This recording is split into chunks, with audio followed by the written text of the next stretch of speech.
अस्सलाम वालेकुम। हाँ जी, स्पीकर ऑन है, आवाज आ रही है पीछे, स्क्रीन ऑन है, दोनों, सांस भी आ रहा है। एक सवाल दिया था आसान सकल, और अगर आपने सवाल सारा सही कर लिया तो ठीक है, शाबाश, प्रोसेस कॉस्टिंग के हो गए, जीते आप।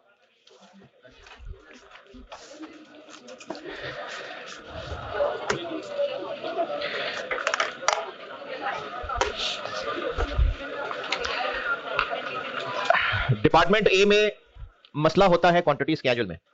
स्प्रिंग 10 होमवर्क दिया था, डिपार्टमेंट ए का क्वांटिटी स्केड्यूल दिखा रहा हूं।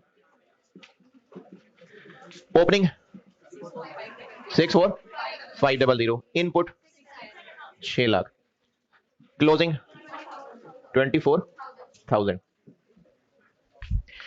Normal loss, abnormal gain loss, output. इसमें ये तीन चीजें नोन नहीं है, normal loss, abnormal loss, output. तीन में से कोई सी दो पता हो तो तीसरी फाइंड कर सकते हैं, लेकिन अगर तीनों ही नहीं पता तो फिर सारा कुछ एक इक्वेशन से नहीं हो सकता। इक्वेशन कहां से आगे बीच में, this plus this minus this minus this minus this is equal to this, equation है। हां, इतना जरूर पता है कि नॉर्मल लॉस 5% ऑफ आउटपुट है, तो आउटपुट अगर x है तो नॉर्मल लॉस, एबनॉर्मल लॉस नहीं पता, चलो इसको y कर लेते हैं। तो इस इक्वेशन से दो वेरिएबल फाइंड हो जाएंगे, हो जाएंगे। एक इक्वेशन से दो वेरिएबल नहीं कर सकते फाइंड, हमें फिर और हल ही नहीं है, इसको जीरो अज्यूम करना पड़ेगा, और हल है ही नहीं, इसको जीरो अज्यूम करना पड़ेगा। अब जब आप इसको सॉल्व करेंगे तो ये आ जाएगा 610 और ये बन जाएगा, तो ये डिपार्टमेंट ए का क्वांटिटी स्केड्यूल है। और इसको एक और तरीके से बताता हूं, जैसे पीछे सोल्यूशन में किया मैंने, 64500 600 000 24,000, इसका नेट क्या बना 640। इसमें से नॉर्मल लॉस और माइनस होगा तो आउटपुट हो जाएगा। ये इसका 5% है, तो परसेंटेजेस में बताया था कि जिसकी परसेंटेज होती है वो 100 होता है, ये 100 है, ये 5 है, तो फिर ये 105 होगा। 95 तो तब अगर इसमें ये ऐड होना होता, इसमें से 5 लेस हो रहा है तो 100 बनना है, इसका मतलब ये 105 है। तो अगर ये 640,500 105 है तो 5 कितना होगा, ये ऐसे निकाला मैंने सोल्यूशन। ये डिपार्टमेंट ए का क्वांटिटी स्केड्यूल। जिन्होंने किया है सवाल, जिन्होंने भी किया है, जिन बच्चों ने अभी तक टेस्ट नहीं दिया, वो टेस्ट में मैंने इसी से मुतासर होकर सवाल डाला। जिन्होंने भी किया है डिपार्टमेंट ए में और कोई सवाल, जिन्होंने किया है,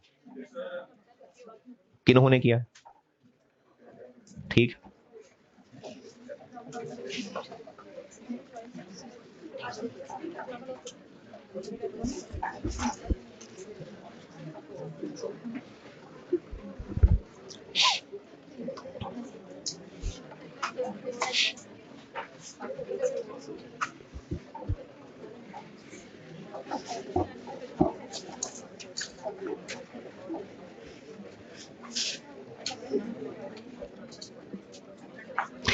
डिपार्टमेंट बी में भी क्वांटिटी स्केड्यूल में मसला हो सकता है।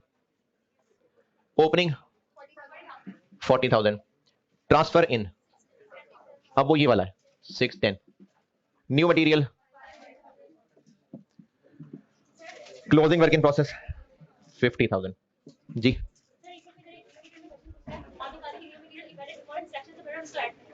है, ये मैंने कब कहा था? अच्छा, वो जो लिखाया था उसके ऊपर देखो मैंने हेडिंग क्या दी हुई है,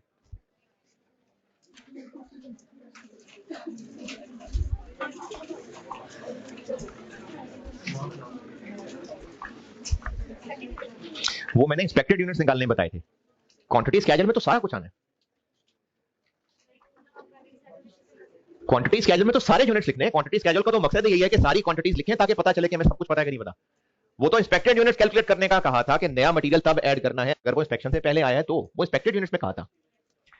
नॉर्मल लॉस, इंस्पेक्शन स्टेज कितनी है 60%, ये वाले पिछले महीने इंस्पेक्ट हो गए थे क्योंकि 60% तक पहुंच गए थे। ट्रांसफर इन तो आना ही आना है। नया मटेरियल इंस्पेक्शन के बाद आया है या पहले,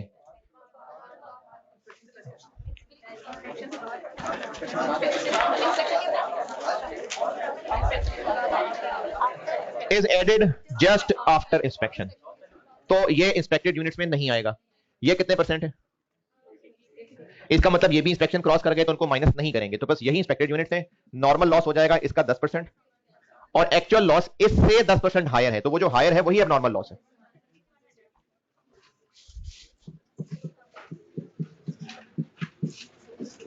यहां से आउटपुट निकलेगा। और इस सवाल में कोई सवाल?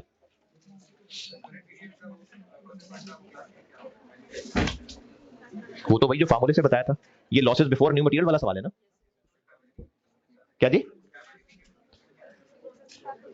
स्क्रैप वैल्यू नहीं थी तो ऊपर से माइनस कुछ नहीं होगा तो क्या, बाकी फार्मूला तो वही लगेगा। ये जो लॉसेस बिफोर न्यू मटेरियल वाला सवाल है जिसमें वो दो फार्मूले बताए थे, वैसे होगा सवाल। स्क्रैप वैल्यू नहीं है तो नहीं है। और इस सवाल में कोई सवाल? किसी को कोई मसला नहीं है?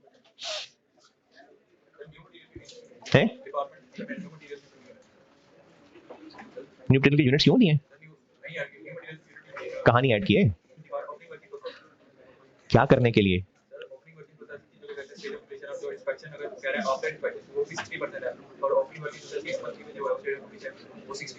इस महीने की नहीं पिछले की? ओपनिंग की पिछले महीने की 60 है। ओपनिंग पिछला क्लोजिंग होता है, पिछले महीने वो 60% कंप्लीट हो गया था, तो फिर वो इंस्पेक्ट भी हो गया था और उसमें नया मटेरियल भी ऐड हो गया था।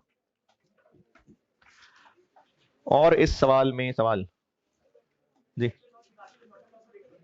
एक्चुअल लॉस निकालते हुए इस सवाल में नहीं, वैसे तो डिपेंड करता है ना वर्डिंग क्या है, मैं जनरल आंसर तो नहीं कर सकता।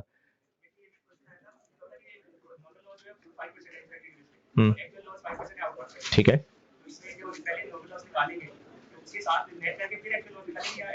एक्चुअल लॉस अलग है, नॉर्मल लॉस अलग है। नॉर्मल लॉस अलग है, एक्चुअल लॉस अलग है। फिर उन दोनों को कंपेयर होकर पता चलेगा कि जो सोचा था वैसा हुआ कि नहीं हुआ। और सवाल?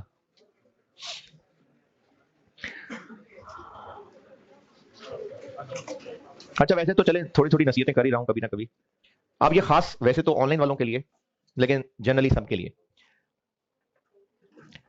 अगर पेपर में जो सवाल सॉल्व करते हैं स्टूडेंट्स और प्रैक्टिस करते हुए भी या टेस्ट देते हुए भी ये पता चल रहा है कि छोटी छोटी गलतियां हम कर रहे हैं लेकिन उनको लिफ्ट नहीं करा रहे, तो क्या नुकसान है इसका?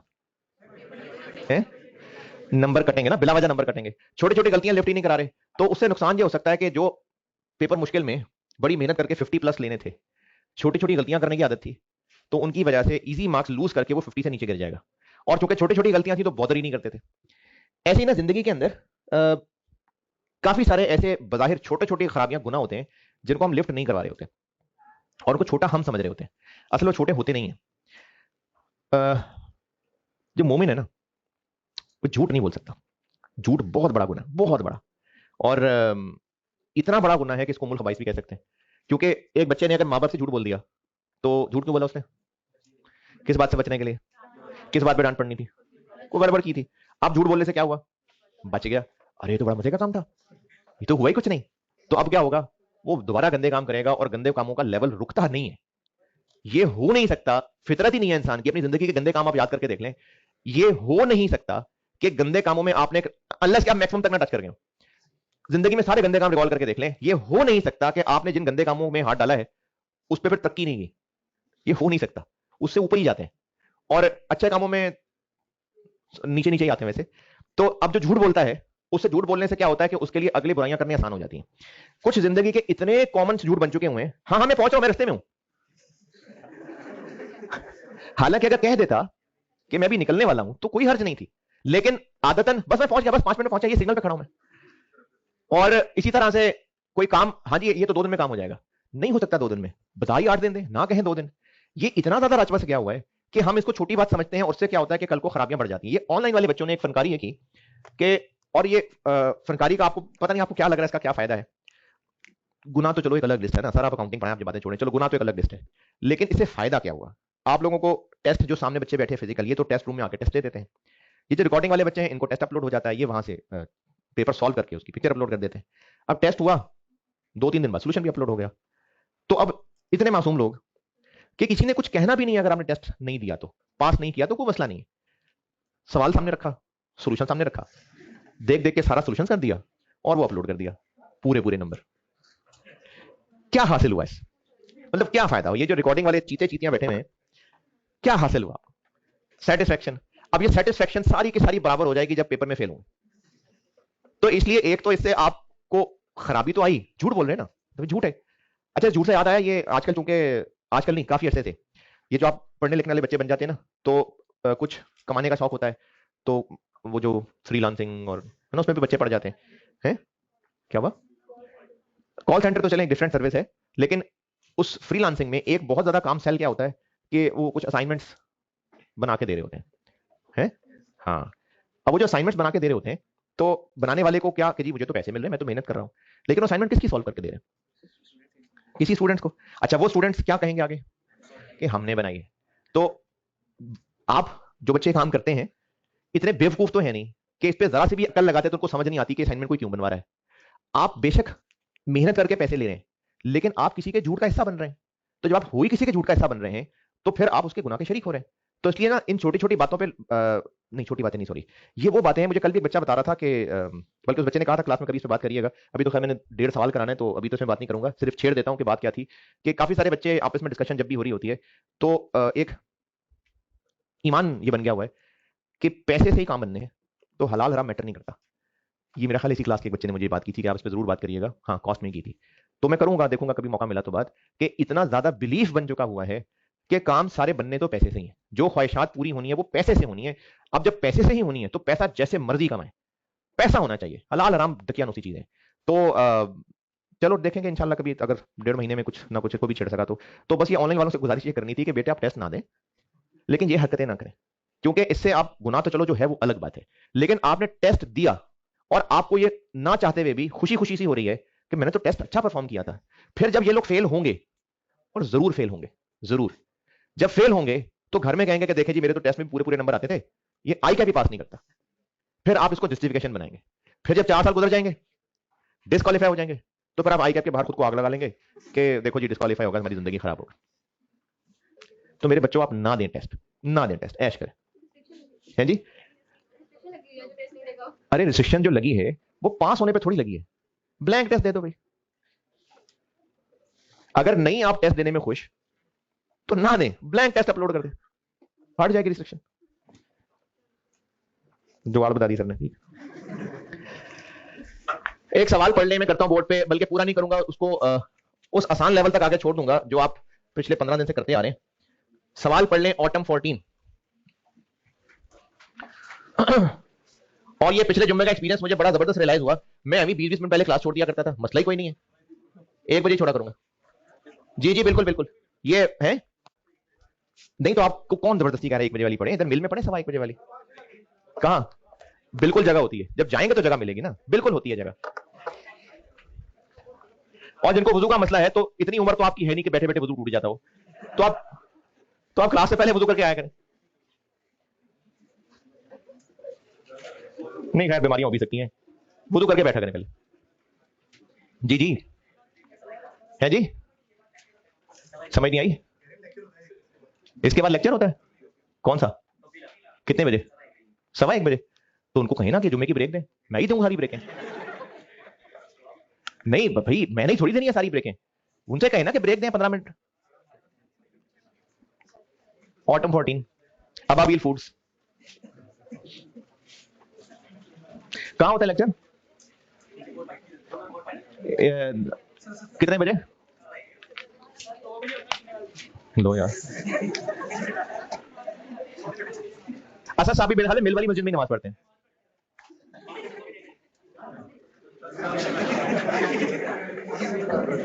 ऑटम 14, ऑटम 14 सवाल पढ़ लें, अबाबिल फूड के नाम से सवाल है। ऑटम 14 अबाबिल फूड्स पढ़ लीजिए, सबसे कह रहा हूं, सारे ऐनक वाले भी बगैर ऐनक वाले भी, सबसे कह रहा हूं, ऑटम 14 अबाबिल फूड्स।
अगर पढ़ रहे थे तो पढ़ लिया होगा।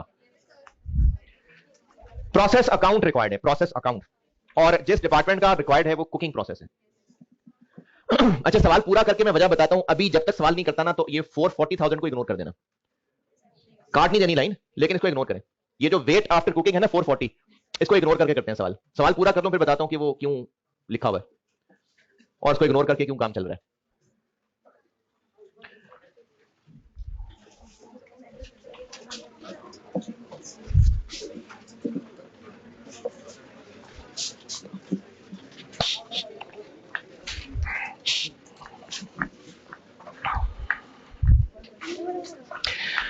अगर टी अकाउंट का सवाल है ना तो उसमें आई रिकमेंड के मैंने आपको प्रोसेस अकाउंट की मैक्सिमम शक्ल तो दिखा दी थी, तो अगर आप इसी को बेस बना के एक एक करके आइटम सवाल में ढूंढ लेना तो उससे ज्यादा आसानी है। यानी अगर आपको पता है कि इसमें बीडी बैलेंस आता है, अब आप सवाल में बीडी ढूंढे, इसी तरह उसके बाद डायरेक्ट मटेरियल आएगा, सवाल में भी डायरेक्ट मटेरियल ढूंढे, इससे सवाल पे कंट्रोल रहेगा। अगर आप सवाल की तरतीब से चलेंगे तो फिर ज्यादा डाटा देख के परेशानी होगी। तो टी अकाउंट का सवाल हो तो आप दिमाग में बेस फॉर्मेट को रखें, एक एक करके चीजें पूरी कर लें। ओपनिंग वर्क इन प्रोसेस 30,000 और अमाउंट इसमें ऐड करनी पड़ेगी, तो एक है 6260 और एक है 12, और अब इसमें शरारत यह है कि ये लेबर है, हमें खुद साथ एफओएच भी मिलाना पड़ेगा जो कि लेबर का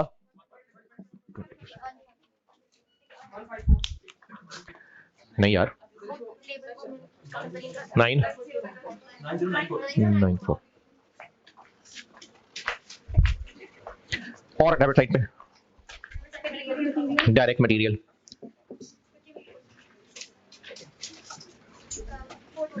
420 और 50,000। ये कैसे बताइए? Direct material current period cost for the period है और मटेरियल के कॉलम में लिखा हुआ है, और डायरेक्ट लेबर जी 20,000। अच्छा, ये ट्रांसफर इन किधर है? पहला प्रोसेस है भाई, कोई ट्रांसफर इन नहीं है, बस मटेरियल ही तो है। ट्रांसफर इन किधर है? जिनको है, अरे तो खत्म कर रहा हूं यार चैप्टर। ट्रांसफर इन नहीं है ना इसमें, तो ये ट्रांसफर लिखा तो हुआ है, ये ट्रांसफर आउट है, ये अगले प्रोसेस में जा रहा है, तो ये इधर आना है। एफओएच 20,000 का 120%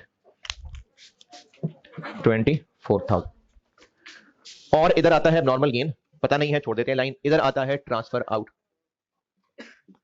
जो कि है 362, और ये अमाउंट निकलेगी स्टेटमेंट ऑफ एवेल्यूएशन से, और होता है इधर नॉर्मल लॉस।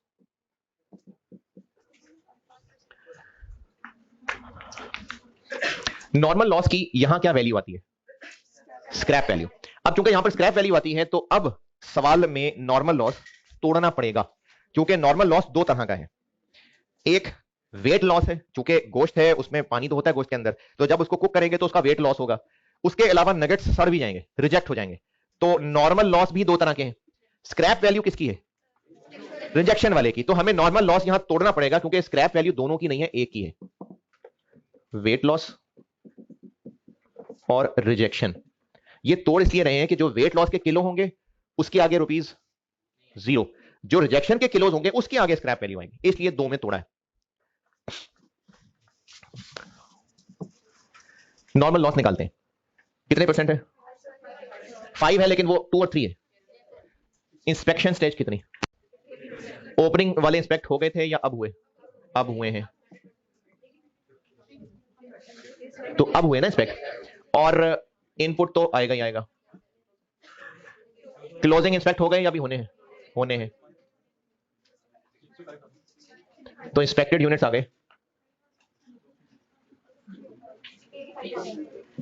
और नॉर्मल लॉस हो गया, वेट लॉस 385 का 2% और रिजेक्शन 385 का 3%, 7700। और ये 5% किधर गया? ये मैंने क्या किया, 5 को ही 2 और 3 में तोड़ा है।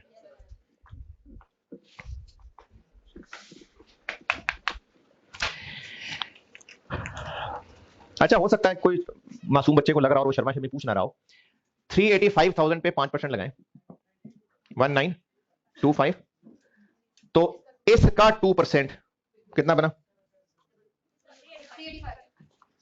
और इसका 3%, तो ये वेट लॉस है और ये रिजेक्शन। नहीं, किसी को नहीं लग रहा? नहीं लग रहा हो, ये थोड़ा सा तो, थोड़ा सा, किसी को नहीं लग रहा? नहीं यार, मुझे तो शक्ल से लग रहा है कि लग रहा होगा आपको, है?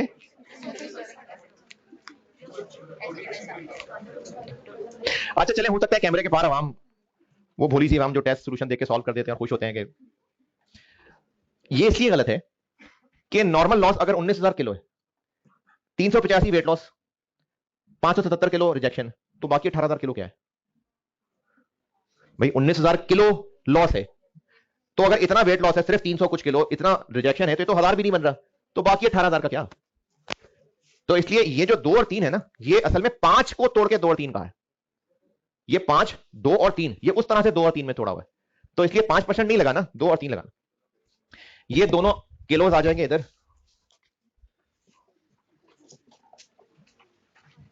और इधर स्क्रैप कुछ नहीं है, और इधर स्क्रैप है 11,550 इंटू 60 रुपए, 693। एबनॉर्मल लॉस आना है या एबनॉर्मल गेन आना है, तो एक लाइन छोड़ के सीडी 65,000, ये अमाउंट सीडी और एबनॉर्मल गेन या लॉस ये निकलेगी स्टेटमेंट ऑफ इवैल्यूएशन से। अब एबनॉर्मल गेन है कि लॉस है, ये कैसे पता चलेगा? क्वांटिटी स्केड्यूल से। अच्छा, अब जो बात बता रहा हूं ना, अगर ये समझ आ गई तो ठीक है, नहीं तो खैर है, बना लेना क्वांटिटी स्केड्यूल। अगर क्वेश्चन में प्रोसेस अकाउंट मांगा हुआ है तो क्वांटिटी स्केड्यूल के तकल्लुफ की जरूरत नहीं है, हमें इस क्वांटिटी वाले कॉलम से भी काम पूरा मिल जाएगा। जब बीडी सीडी लिखा हुआ है तो इन दोनों का टोटल बराबर होना चाहिए, अगर बराबर नहीं है तो फिर वो नॉर्मल गेन लॉस ही है। तो इसलिए क्वांटिटी स्केड्यूल के बगैर ही अगर इसका टोटल और इसका टोटल चेक कर लें तो देखिए कहां किस साइड पे फर्क है।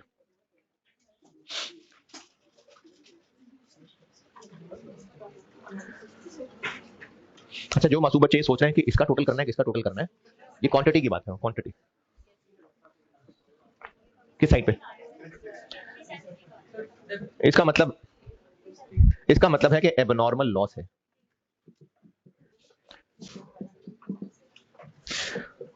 तो ये जो क्वांटिटी वाला कॉलम है, ये क्वांटिटी स्केड्यूल का काम दे देगा। अब इस सवाल को सॉल्व करने में equivalent production, cost per unit, statement of valuation, और वही 3 वैल्यूज उठा के यहां छाप देंगे, तो ये तो आप ऐसे कर लेंगे। तो अब ये सवाल मैंने यहां छोड़ दिया, हस्बे तौफीक आपने इसको पूरा करना है। नहीं, छुट्टी नहीं, एक सवाल कराना है और इसमें ये बता रहा हूं अब कि 440 का क्यों कोई इस्तेमाल नहीं किया, और ऐसा क्या होता कि हम 440 का इस्तेमाल करते, ये बताने लगा। उसके अलावा यहां तक कोई परेशानी तकलीफ है तो बताएं। बाकी अब वैसे ही करना है यार जो करते आ रहे हैं अब तक, equivalent production, cost per unit, statement of valuation, वो 3 फिगर्स यहां लिखनी। 440 का क्या करना है ये बता रहा हूं। ये दोनों तोड़ के क्यों लिखे थे? क्योंकि इसकी स्क्रैप वैल्यू नहीं थी, इसकी स्क्रैप वैल्यू थी। ये जो 3750 किलो है एबनॉर्मल लॉस, क्या ये सारा रिजेक्शन है या ये भी वेट लॉस हो सकता है? तो इसको क्यों नहीं तोड़ा? क्योंकि हमने इसके सामने कॉस्ट लिखनी होती है, स्क्रैप वैल्यू नहीं लिखनी होती, तो कॉस्ट ही होगी सबकी, इसलिए कॉस्ट निकालने के लिए इसको तोड़ने की जरूरत नहीं है। अगर क्वेश्चन में एंट्रीज मांगी होती तो एबनॉर्मल लॉस की एंट्री में एबनॉर्मल लॉस की स्क्रैप भी डेबिट करनी होती ना, तो हमें इस 440 की जरूरत पड़ती। और फिर वो जरूरत क्या पड़ती? मशीन में पहले से कितने किलो पड़े हुए थे इस महीने में, कितने किलो और आए? यानी इस महीने में टोटल जो चिकन कुक होने के लिए आया वो 450 है, जबकि आफ्टर कुकिंग कितने किलो रह गए? तो बाकी 10,000 किलो क्या वो चकते चकते खा गए? नहीं, मसाला चक रहे थे, 10,000 किलो खा गया। किधर गया 10,000 किलो? वो वेट लॉस हो गया। तो 10,000 किलो इस महीने का एक्चुअल वेट लॉस है। 77 क्या है? Normal weight loss.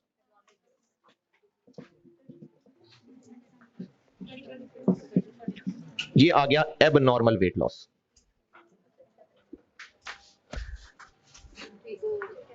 तो बाकी रिजेक्शन होगा। कितना बाकी?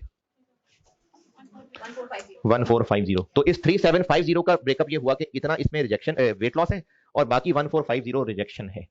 ये तब तोड़ना होता अगर एबनॉर्मल लॉस की एंट्री करनी होती तो, क्योंकि स्क्रैप वैल्यू हम इससे मल्टीप्लाई ना करते, 1450 से करते, तो इस सवाल में जरूर हम 440 का यूज करते। अभी नहीं थी इसकी जरूरत। नहीं, इक्विवेलेंट प्रोडक्शन में तो हम कंप्लीटेड, क्लोजिंग और एबनॉर्मल लॉस लिखते हैं। हाँ,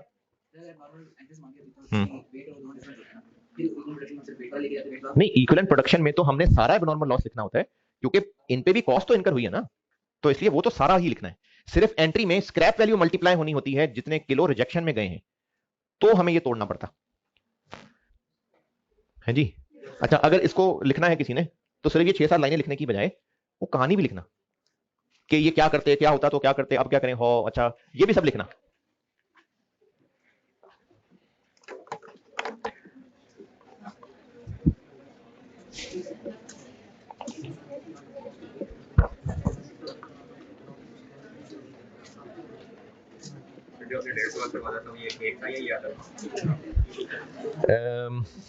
ये पौना था, तो अब एक पौना और कराना।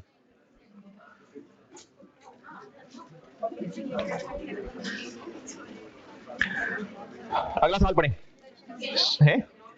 हाँ, तो हाथ से लिखते रहे, वैसे पढ़ते रहे सवाल। Spring 19 tulip enterprises. मेरी बुक में क्वेश्चन नंबर 7।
चलिए, आपकी फारिग शक्लों से लग रहा है कि पढ़ लिया।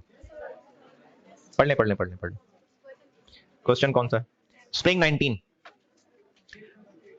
Tulip enterprises.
रिक्वायर्ड क्या है? जर्नल एंट्रीज हैं प्रोसेस बी की। तो ये हो गया प्रोसेस 2 का सवाल। प्रोसेस 2 का सवाल हो तो पहचानना होता है कि केस 1, केस 2, केस 3। केस 2 कैसे पता? क्योंकि नए मटेरियल की क्वांटिटी आ रही है। फिर उसके बाद है, फिर केस 2 है तो उसमें यह भी देखना होता है कि ये वो 0.4 है कि 0.5 है। लॉस आफ्टर न्यू मटेरियल है कि बिफोर न्यू मटेरियल है? आफ्टर न्यू मटेरियल है, क्योंकि नया मटेरियल शुरू में ही डल जाता है। अब आपने करनी तो है एंट्रीज, लेकिन सारी वैल्यूज निकालने के लिए स्टेटमेंट ऑफ इवैल्यूएशन तक पहुंचना है। सवाल की तमीजदार प्रेजेंटेशन यह है कि आंसर में रिक्वायर्ड क्योंकि एंट्रीज है ना, तो शुरू भी एंट्री से करिए, अच्छी तमीज है। उसके बाद वर्किंग है सारी। लेकिन अगर कोई फ्लो में चलने के लिए कैलकुलेशन पहले कर ले कोई बात नहीं, लेकिन जब एंट्रीज करने लगे तो बड़ी सी हेडिंग जरूर डालना है एंट्रीज। फर्क पता चले इसको किसने एंट्री की हुई है, गंदी मंदी से वर्किंग की हुई है, तो एंट्रीज की हेडिंग जरूर हो। एंट्रीज करनी है आपने, मैं बना रहा हूं बाकी quantity schedule, litres, KGs, units, square feet, litres. Opening work in process 10,000। Transfer in process बी है ना, तो transfer in 90,000।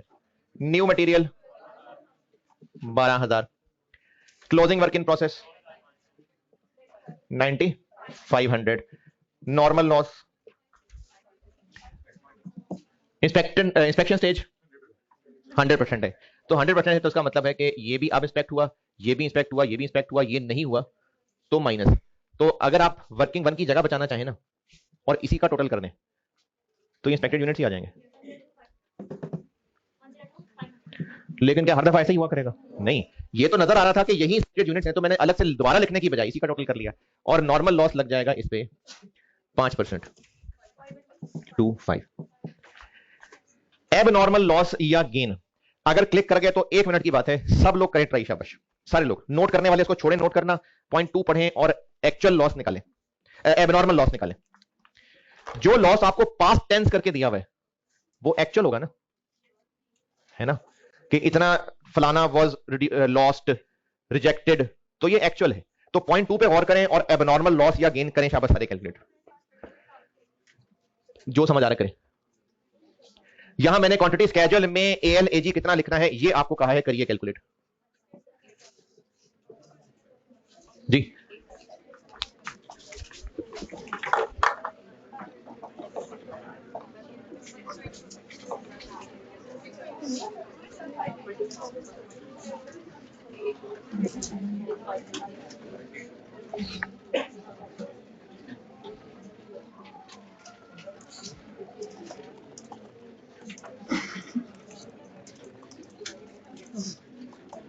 Abnormal loss, abnormal पूछ रहा हूं।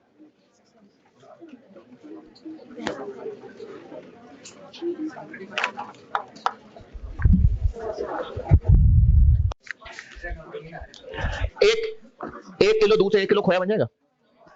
तो ये जो लॉस, ये सारे क्या हैं? लीटर्स हैं। जो एक्चुअल लॉस होता है जितने भी लीटर्स, उसको लिखा नहीं, मैं कह रहा हूं कि उसको पकाते हैं और 1 लीटर से 0.75 केजी वेस्ट बन जाता है। तो during the month total 6,000 KG waste बना। लेकिन हम यहां 6,000 नहीं लिख सकते, ये लीटर्स हैं। कितने लीटर्स थे कि उससे इतने किलो बन गए? 8,000। एक्चुअल लॉस आ जाएगा 8,000।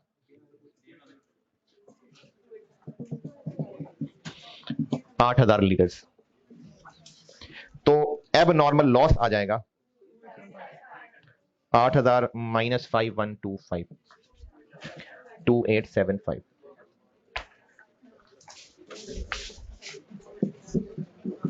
आउटपुट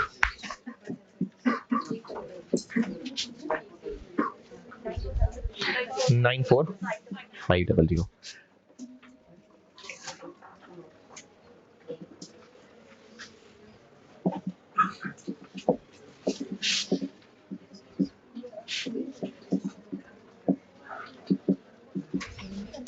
FIFO है वेटेड एवरेज है। Completed units 94,500।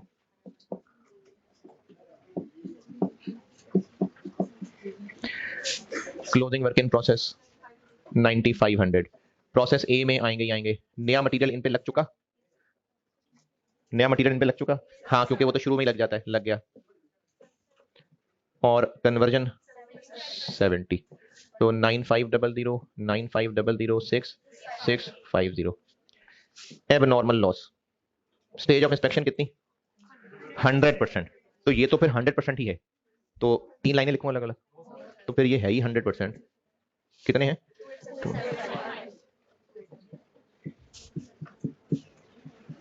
देखिए P1 में इसको लिखते ही लिखते हैं, नया मटेरियल शुरू में लग चुका था तो उसमें भी आएगा, और कन्वर्जन 100% है तो कन्वर्जन में भी पूरे आ गए।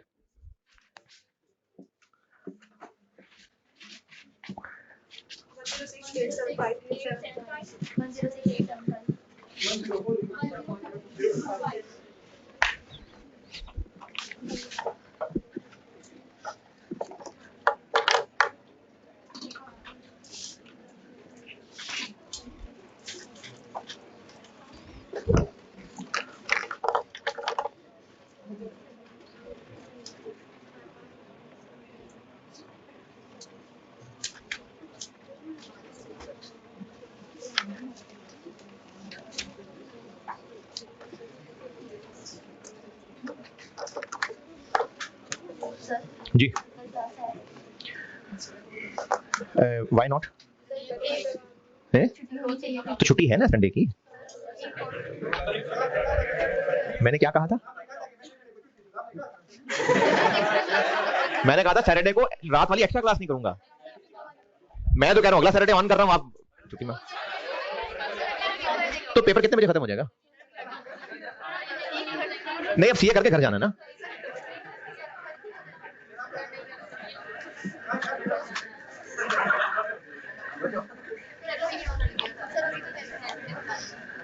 चले अभी तो सवाल करें ना। क्या कर रहा हूं मैं? हाँ, cost per unit, weighted average, opening work in process, weighted average method है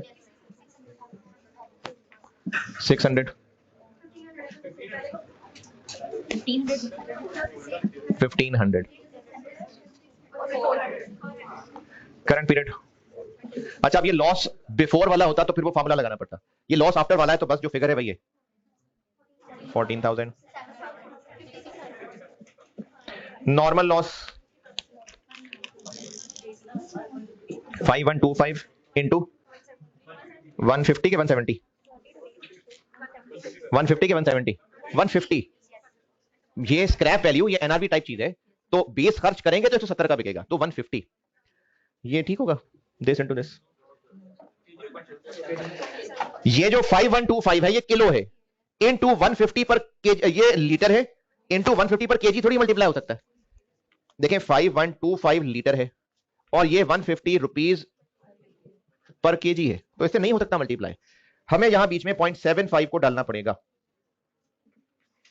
तो फिर आंसर रुपीज में बनेगा। इतने लीटर से इतने किलो बनेंगे तो इतने रुपए का 1 किलो बिकेगा, तो इंटू 0.75 करना पड़ेगा।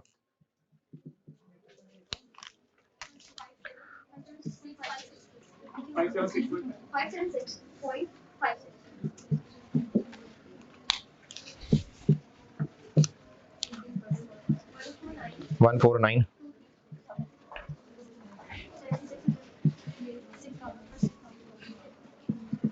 ये थाउजेंड्स हैं और यूनिट्स हो गए 106,875, 106,875, 1025 और पर यूनिट बन गया 139.63।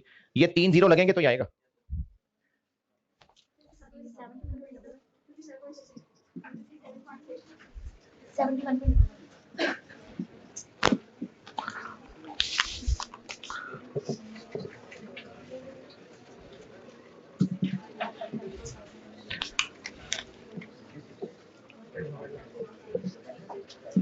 वेटेड एवरेज है, कॉस्ट ऑफ कंप्लीटेड यूनिट्स एक ब्रैकेट में ही हो जाएगा 94500 इनटू ये तीनों 139.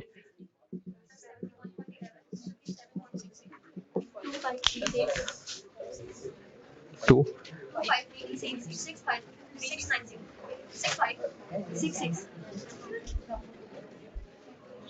Cost of closing working process भी लिखूं, उसकी भी एंट्री करनी होती है। ये सारी वर्किंग क्यों कर रहे हैं?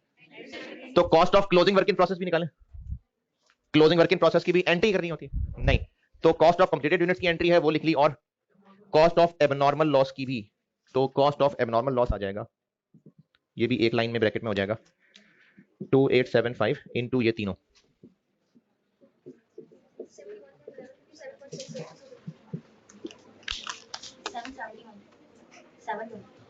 अच्छा पिछली क्लास में तो और वैल्यू बताई थी किसी ने।